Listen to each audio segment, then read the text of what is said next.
So hey guys, welcome to another video of C programming. आज की video के अंदर हम जानने वाले हिस्ट्री ऑफ सी लैंग्वेज के बारे में। क्या रही है सी की हिस्ट्री, किसने डेवलप करी, कहाँ डेवलप हुई, कब डेवलप हुई, सारी चीजें डिटेल में आज हम सीखने वाले हैं।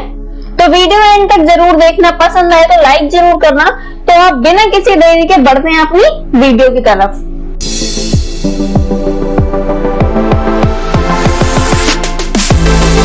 तो हिस्ट्री ऑफ सी लैंग्वेज के अंदर जो हमारा फर्स्ट टॉपिक आता है वो है मल्टिक्स। अब मल्टिक्स क्या है? मल्टिक्स के फुल फॉर्म है multiplex information and computing service. अब ये आप पूछोगे कि क्या है, तो ये एक ऑपरेटिंग सिस्टम है जो अभी तो नहीं लेकिन पहले यूज होता था। जैसे अभी यूज होते हैं विंडोज, मैक, लिनक्स, और पहले यूज होता था मल्टिक्स। तो मल्टिक्स जो है अराउंड 2000 के पहले चलता था। लास्ट इसका जो सिस्टम है वो 2000 में बंद हो गया, अब ये यूज नहीं होते। तो ये जो मल्टिक्स ऑपरेटिंग सिस्टम है, इसकी जो प्लानिंग है ये शुरू हो गई थी 1964 के अंदर। तब काफी टाइम पहले ही इसकी प्लानिंग स्टार्ट हो गई थी। तो मेन चीज इसमें ये है कि हमारे जो इंटीग्रेटेड सर्किट्स है वो इन्वेंट हुए थे 1971 के अंदर। तो अब इसमें मेन बात ये है कि जो हमारे थर्ड जेन कंप्यूटर होते हैं, आपने जनरेशन पढ़ी होंगी कंप्यूटर की, first generation computer, second generation, third generation. जो थर्ड जनरेशन कंप्यूटर वो सारे डिपेंड किस पे है, उसके अंदर किसका यूज होता है? इंटीग्रेटेड सर्किट्स का। तो अभी इंटीग्रेटेड सर्किट्स ही डेवलप नहीं हो रहे थे और किसकी प्लानिंग शुरू हो गई थी? इस ऑपरेटिंग सिस्टम की, मल्टिक्स ऑपरेटिंग सिस्टम की। और इंटीग्रेटेड सर्किट जो हमारे थर्ड जनरेशन कंप्यूटर के अंदर यूज होते हैं, किसने डेवलप करे थे? इंटेल ने डेवलप किया था। तो लास्ट सिस्टम 2000 के अंदर शटडाउन हो चुका है, अब ये यूज नहीं होते। ये था उसका लोगो। तो ये जो मल्टिक्स ऑपरेटिंग सिस्टम है, ये जो प्रोजेक्ट था, ये प्रोजेक्ट वर्क किसने शुरू करा था? ये 3 ऑर्गेनाइजेशंस थी जिन्होंने साथ मिलकर ये प्रोजेक्ट स्टार्ट करा था। MIT, GE and Bell Labs. अब MIT क्या है? Massachusetts Institute of Technology. MIT क्या है? Massachusetts Institute of technology.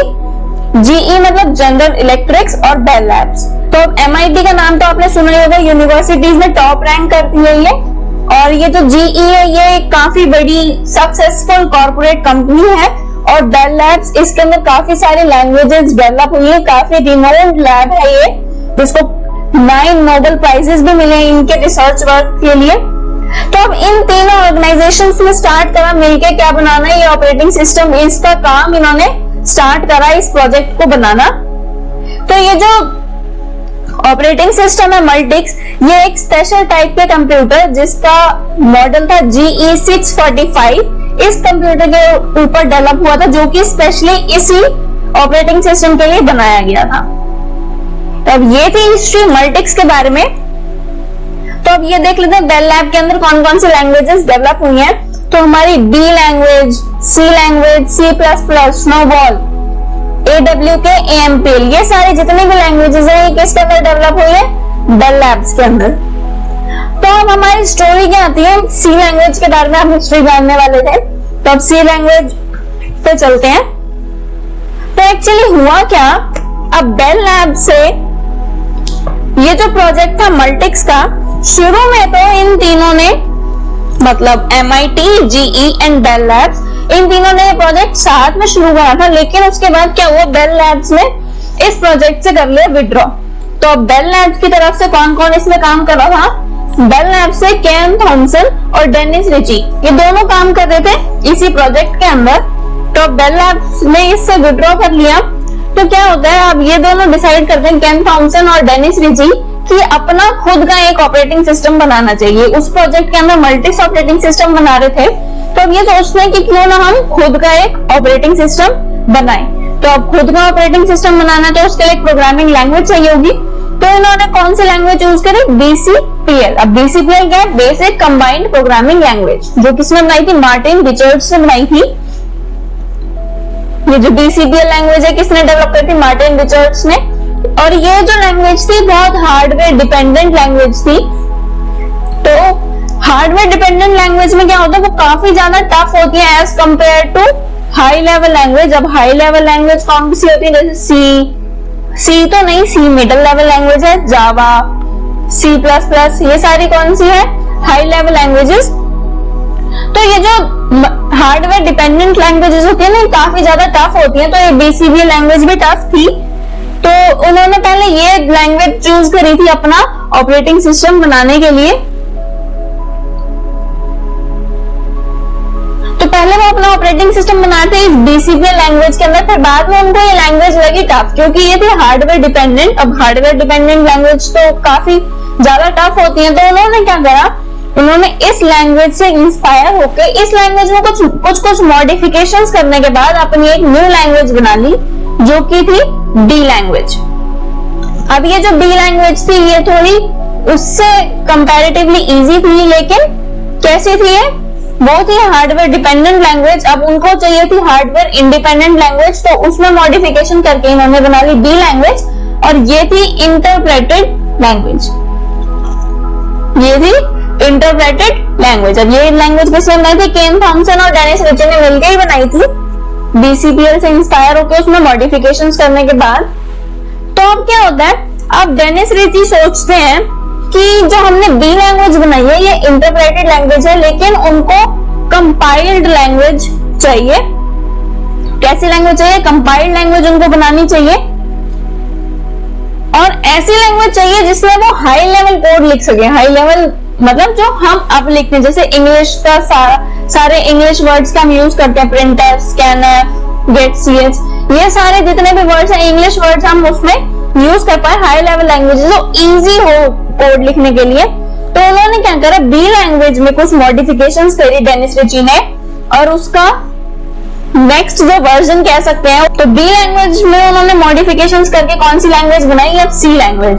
B के बाद नेक्स्ट लेटर सी आता है, इसलिए उन्होंने सी नाम नहीं रखा। उन्होंने मार्टिन रिचर्ड्स का जो काम था, यानी कि बीसीपीएल लैंग्वेज, उसको रिस्पेक्ट देने के लिए पहले नाम बी रखा था, उसके बाद सेकेंड लेटर कोइंसिडेंटली क्योंकि सी था, इसलिए उन्होंने नाम सी लैंग्वेज रखा। इसकी कोई फुल फॉर्म या कुछ भी इसका स्पेशल मीनिंग नहीं है।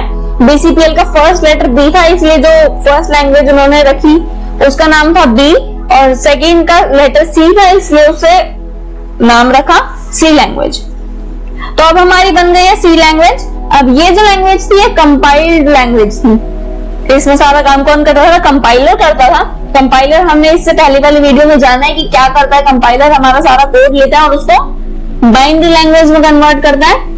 जो हम सोर्स कोड लिखते हैं उसको किस में करता है, बाइनरी में, जो कि हमारा कंप्यूटर यानी हमारा जो ऑपरेटिंग सिस्टम है या जो हमारा सीपीयू है वो कौन समझता है। तो हमारा कंपाइलर क्या करता है, सोर्स कोड को किसमें, मशीन लेवल कोड में चेंज कर देता है। तो अब सी लैंग्वेज हमारी कंपाइल्ड लैंग्वेज थी, और ये कौन सी लैंग्वेज थी, मिडल लेवल लैंग्वेज। जैसे हमारी लो लेवल होती है, मिडल होती है और हाई होती है। अब लो लेवल कौन सी हो गई, जैसे बीसीपीएल थी ये लो लेवल हो गई, जो हार्डवेयर के काफी क्लोज होती है। अब ये लो लेवल जो होती है हाई लेवल के कंपैरेटिवली काफी ज्यादा टफ होती है। हाई लेवल वो लैंग्वेजेस हैं जो हम अब पढ़ रहे हैं, जैसे कि C++ और जावा, पाइथन, ये सारी कौन सी है, हाई लेवल लैंग्वेजेस, इसमें हम ऑलमोस्ट इंग्लिश का ही यूज करते हैं। अब सी मिडिल लेवल लैंग्वेज क्यों है, सी मिडिल लेवल लैंग्वेज इसलिए क्योंकि इसके अंदर हम लो लेवल लैंग्वेज और हाई लेवल लैंग्वेज दोनों का ही कोड लिख सकते हैं। अगर ये क्वेश्चन आपसे पूछा जाए कि सी कैसी लैंग्वेज है, तो करेक्ट आंसर जो बिल्कुल एप्रोप्रिएट आंसर है वो होगा मिडिल लेवल लैंग्वेज। लेकिन अगर आपके पास एमसीक्यू में क्वेश्चन है और मिडिल लेवल नहीं है ऑप्शन में, लो और हाई ही है, तो आप कौन सा आंसर देंगे, हाई। वैसे एप्रोप्रिएट जो आंसर है वो है मिडिल लेवल लैंग्वेज। तो अब क्या होता है, इन्होंने खुद का ऑपरेटिंग सिस्टम बनाने के लिए लैंग्वेज बनाई। कौन सी लैंग्वेज, पहले बी लैंग्वेज बनाई, फिर उसके बाद उससे चेंजेस करके सी लैंग्वेज बनाई। लेकिन ये तो पता ही नहीं चला उन्होंने ऑपरेटिंग सिस्टम बनाया कौन सा। तो यूनिक्स आपने नाम सुना होगा ऑपरेटिंग सिस्टम का। तो ये जो यूनिक्स ऑपरेटिंग सिस्टम है ये किसने डेवलप करा था, केन थॉमसन और डेनिस रिची ने। इन दोनों ने मिलकर ये पूरा ऑपरेटिंग सिस्टम बनाया है, इन्होंने और इनकी टीम ने। तो ये जो यूनिक्स ऑपरेटिंग सिस्टम है, ये जो पहले लिखा गया था, मतलब इसका जो कोड लिखा गया था, पहले इसका कोड लिखा गया था डी लैंग्वेज, क्योंकि उन्होंने बीसीपीएल पहले चूज करी थी अपना ऑपरेटिंग सिस्टम बनाने के लिए। फिर उसके बाद उन्होंने उससे क्या चेंजेस उसमें करके अपनी एक अलग लैंग्वेज बनाई अपने ऑपरेटिंग सिस्टम के लिए, जो की थी बी लैंग्वेज। फिर उसके बाद सी लैंग्वेज करी, लेकिन तब तक ये अपना कोड लिख चुके थे ऑपरेटिंग सिस्टम का डी लैंग्वेज के लिए। तो जब सी लैंग्वेज इन्होंने डेवलप कर ली तो अपने सारे कोड को उसमें दोबारा से लिखा, किसके अंदर, सी लैंग्वेज के अंदर। तो इसलिए जो हमारे यूनिक्स जो ऑपरेटिंग सिस्टम है, इसका सारा जो कोड है वो किसके अंदर लिखा हुआ है, सी लैंग्वेज के अंदर। तो अब सी लैंग्वेज का एक अपडेटेड वर्जन भी है, C++, सबको पता है। तो सी लैंग्वेज से इंस्पायर होके, सी लैंग्वेज एक पर्सन थे बर्जार्ड स्ट्रासर, तो ये इनको क्या था, इनको सी लैंग्वेज काफी ज्यादा पसंद थी, लेकिन ये एक और लैंग्वेज थी सिमुला, ये इससे भी काफी ज्यादा इंस्पायर्ड थे। तो इसके अंदर क्या ऑब्जेक्ट ओरिएंटेड प्रोग्रामिंग के कंसेप्ट थे, ऊप्स के कंसेप्ट से, मतलब क्लासेस, ऑब्जेक्ट्स, इन सब के कंसेप्ट से। तो ये क्या चाहते थे कि सिमुला के जो ये वाले कंसेप्ट है, ये जो ऊप्स के कंसेप्ट है, ये सी में आए, मतलब सी के अंदर ये ऊप्स के सारे कंसेप्ट होने चाहिए। तो इन्होंने क्या करा, इन दोनों लैंग्वेज को कंबाइन कर दिया। तो ओप्स के जो कंसेप्ट थे उन्होंने सी के अंदर डाले, और इसका जो नाम ओरिजिनली रखा, जो अब हम C++ बोलते हैं, लेकिन इसका पहले इन्होंने नाम रखा था सी विद क्लासेस, मतलब सी के अंदर इन्होंने क्लासेस की जो फंक्शनैलिटी थी वो ऐड करी, इसलिए इन्होंने नाम रखा सी विद क्लासेस। लेकिन बाद में जैसे जैसे इन्होंने और उसमें फंक्शनैलिटीज ऐड करी, तो उन्होंने नाम चेंज करके सी का, क्योंकि सी का एक एडवांस वर्जन है, इसलिए कर दिया C++। जैसे कोडिंग के अंदर हम किसी का भी लिखते हैं, किसी वेरिएबल में अगर A++ लिखते हैं तो इसका मतलब होता है +1, तो इसलिए उन्होंने सी का +1 मतलब एक हायर वर्जन रखने के लिए उन्होंने नाम रख दिया C++। तो इस टाइप से हमारी BCPL लैंग्वेज से बनी B लैंग्वेज, देन B से बनी C लैंग्वेज, C से बनी C और सिमुला से इंस्पायर होके बनी C++ लैंग्वेज। तो कुछ इस टाइप से हमारी C लैंग्वेज और C++ लैंग्वेज डेवलप हुई। किसने डेवलप करी? C लैंग्वेज किसने डेवलप करी? डेनिस रिची ने। C++ लैंग्वेज करी बर्जार्ड स्ट्रासर ने। तो अब देख लेते हैं जो हमारे लेटेस्ट वर्जन है इन दोनों के वो क्या है। तो C का जो लेटेस्ट वर्जन है वो हमारा बैक 2018 बैक देन तब आया था। 2018 में जो वर्जन था C17, लास्ट जो भी लेटेस्ट वर्जन है C17 लेटेस्ट वर्जन है। और C++ का जो लेटेस्ट वर्जन है वो 2020 के अंदर आया था। तो आई होप आपको आज की वीडियो इंटरेस्टिंग लगी होगी। अगर कुछ भी नॉलेज आपको मिली है इस वीडियो से तो please do like, share and subscribe to our channel, और कमेंट करके जरूर बताना क्या आपको हिस्ट्री ऑफ C लैंग्वेज पता थी पहले से। तो मिलते हैं नेक्स्ट वीडियो में। Till then be take care, keep practicing and follow your dreams.